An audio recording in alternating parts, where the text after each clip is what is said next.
ప్రకృతి ఒడిలోకి రావడం జరిగింది. కనిపిస్తుంది కదా, ప్రకృతి పచ్చటి పైరు, పచ్చటి నీరు యొక్క ప్రవాహం కనిపిస్తుంది, పచ్చటి గాలి. సో ఇలా ప్రశాంతంగా నిశ్శబ్దంగా ప్రకృతిలో జరిగే ప్రతి శబ్దాన్ని ఆస్వాదిస్తూ కాసేపు ధ్యానం చేసుకుంటూ అలా అలా ప్రకృతి ఒడిలో నిశ్శబ్దపు సత్యాన్ని గమనిస్తూ కూర్చుంది. ఊరికి ఒక 2-3 మాటలు జీవితం గురించి మనం మాట్లాడుకుందాం, బయట జరుగుతున్న మాయ గురించి. అంటే జీవితం అంటే ఏంటి మనం అర్థం చేసుకుంటే, జీవితాన్ని సీరియస్గా తీసుకోవద్దు. చాలామంది అంటారు జీవితాన్ని సీరియస్గా తీసుకో మళ్ళీ మిస్ అవుతుంది. ఆ వే ఆఫ్ వర్డ్ అంత కరెక్ట్ కాదేమో అనిపిస్తుంది. జీవితాన్ని ఎప్పుడు కూడా సీరియస్గా తీసుకుంటే జీవిత ప్రయాణం మొత్తం హడావిడి వెళ్ళిపోతుంది. సో జీవితాన్ని అర్థం చేసుకోవాలి, అంతే. జస్ట్ అర్థం చేసుకోవాలి స్థితి. ఎలా అంటే జీవితం అంటే ఏంది, జీవించడం కొరకే వచ్చినాం కదా. టెన్షన్ పడిపోవడానికో లేకుంటే ఏదో జరుగుతుందనే బాధ, ఏదో జరగబోతుందనే భయం, ఇది అవసరం లేదు కదా. జీవితాన్ని అర్థం చేసుకున్న వాళ్ళు ఎలాంటి పరిణామాలు అంటే ఎలాంటివి వచ్చినప్పటికీ కూడా దాన్ని అర్థం చేసుకోగలుగుతారు. ఇప్పుడు నీ జీవితంలో ఏదో ఒకానొక దుఃఖం వచ్చిందనుకో, ఆ దుఃఖం నుంచి ఎలా బయటపడాలో తెలుసుకోవాలంటే ఆ దుఃఖం యొక్క అర్థం, ఆ దుఃఖాన్ని అర్థం చేసుకో. అంతేగాని నా జీవితంలో ఒక అపరాధం జరిగింది, ఏదో ఒకానొక స్థితి జరిగింది, ఇప్పుడు ఎలా అనే ఒక ప్రయాణంలో నువ్వు వెళ్ళిపోతే నీ చుట్టూ ఉన్న మాయ, నీ చుట్టూ ఉన్న పరిస్థితులు అన్నీ కూడా నీకు బాధ క్రియేట్ అవుతుంది అన్నమాట. సో జీవితం అంటే అర్థం చేసుకోవాలి. జీవితం అంటే జీవించడం, అంతే. ఎలా జీవిస్తున్నావు, ఎలా జీవించాలి, ఎలా సంతోషంగా ఉన్నావు, ఎలా సంతోషంగా ఉండాలి, ఈ ప్రక్రియ అన్నీ ఒకళ్ళు మారిస్తేనో ఒకళ్ళ మాటల వల్లనో ప్రభావితం జరగదు. తనలో తాను వెతుక్కోవాలి, తనలో తాను తెలుసుకోవాలి.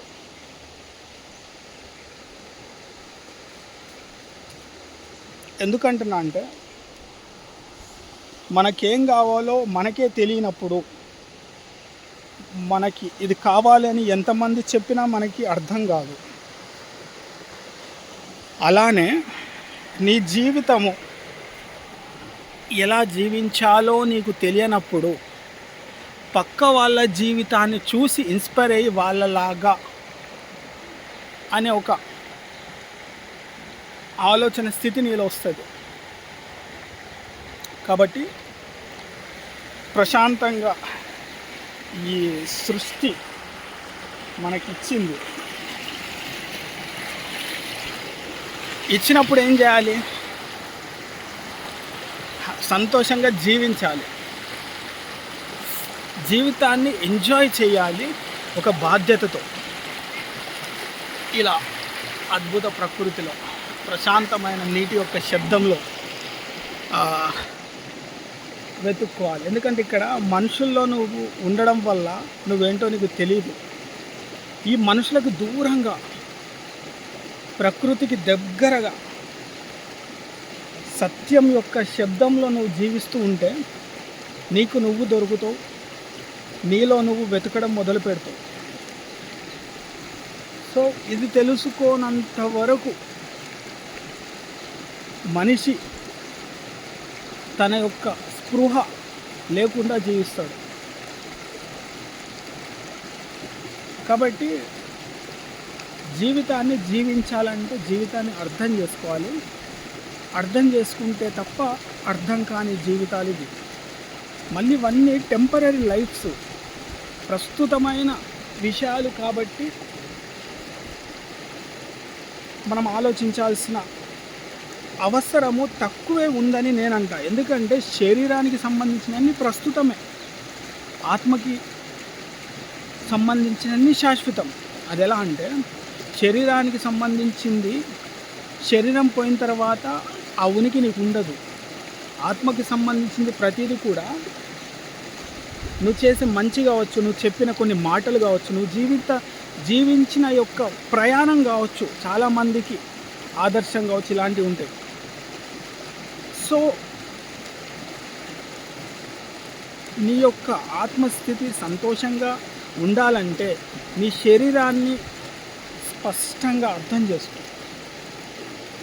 చేసుకుంటే నీ లోపల ఏమీ లేకుండా ఏమైతే ఉండాలో తెలుసుకునే ప్రక్రియ లోపలికి వెళ్ళిపోతావు. కాబట్టి జీవితాన్ని ఇలా ప్రశాంతంగా ప్రకృతిలో ప్రవహించే నీటిలో పక్షుల మధ్యలో నేను అర్థం చేసుకున్నా. మనుషుల మధ్యలో మాయనే కనిపిస్తుంది.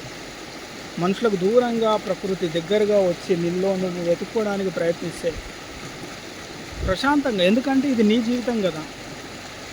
నువ్వు ఎక్కడ ప్రశాంత వాతావరణంలో నీ గురించి నువ్వు తెలుసుకుంటావనే సత్యాన్ని నువ్వు తెలుసుకుంటే నువ్వు జీవితాన్ని ఆనందంగా ప్రశాంతంగా జీవించవచ్చు. ఎందుకంటే పోతే రాదు ఈ క్షణం, పోతే రాదు నీ సమయం. దీనికి మించింది ఏమీ లేదని తెలుసుకో. నువ్వు కోల్పోతుంది నీ యొక్క విలువైన సమయం. చావుకు దగ్గర అవుతున్నావు, నీ సమయానికి దూరం అవుతున్నావు, నీ సమయాన్ని పూర్తి స్థాయిలో పాడు చేసుకుంటున్నావు. నీ చేతుల్లో ఉన్న సమయాన్ని నీ చావుకి దగ్గర వెళ్ళే లోపే సత్యాన్ని తెలుసుకో, జీవితాన్ని ఆస్వాదించడం తెలుసుకో, మంచిగా ఉండడానికి ప్రయత్నించుకో.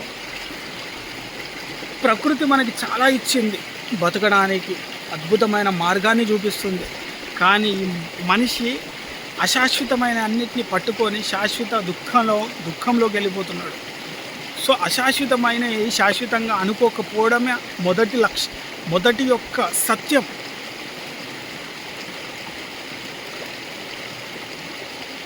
ఇది నేను చెప్పిన మాటలు ఎవరికి ఎలా అర్థమవుతుందో నాకు తెలియదు.